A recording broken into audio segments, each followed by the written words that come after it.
ki. Ha, yedi net var orada. Yox, ümumiyyətlə ora yəni plan gözəlliyi tamam fərqlidir. Yəni sözlə deyilir. Fərqli şeydir. Fərqli iqlimdir deyək də belə. Neçə dəfə olmuş?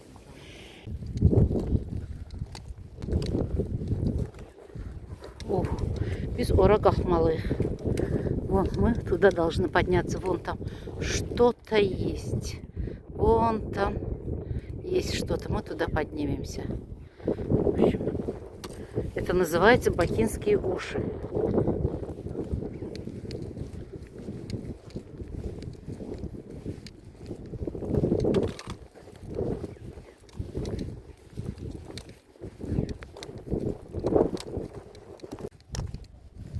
Qucaqlamaq istəyirsən tə daşı.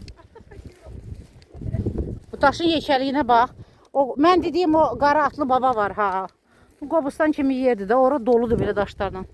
Bax hala bu gör bura bambalaca yerdir, gör nətər oyulub, yuyulub.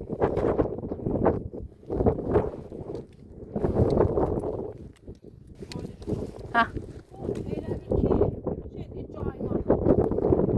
Bakayım.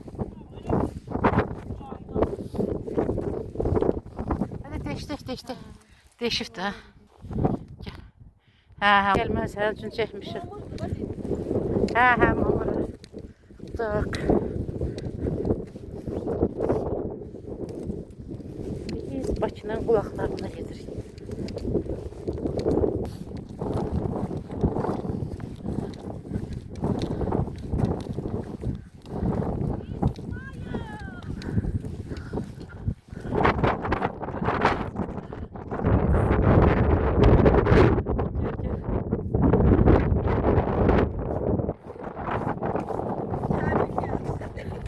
Oh.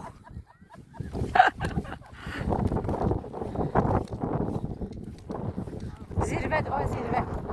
Bu zirvəyə qalxacağıq. Yəni biz yüksəklikdəyik, amma zirvədə deyilik. Paylaşmışam məsələ bildiyin. Zirvə həmənki dağın hündürlüyüdür. Yüksəklik isə elə biz onsa dəniz səviyyəsində hansı hündürlükdəyik, hansı yüksəklikdəyik. Daşda zirvənlə yüksəklik, verşinanla vысota anlayışı belə fərqi var. Biz indi yavaş-yavaş yüksəklikdən qalxırıq zirvəyə. На последнюю точку. Da sнимаю. Bura elə bir ki, yağış yağanda sulu yerdir, sel gələn yerdir deyə. Su düz aşağı axır.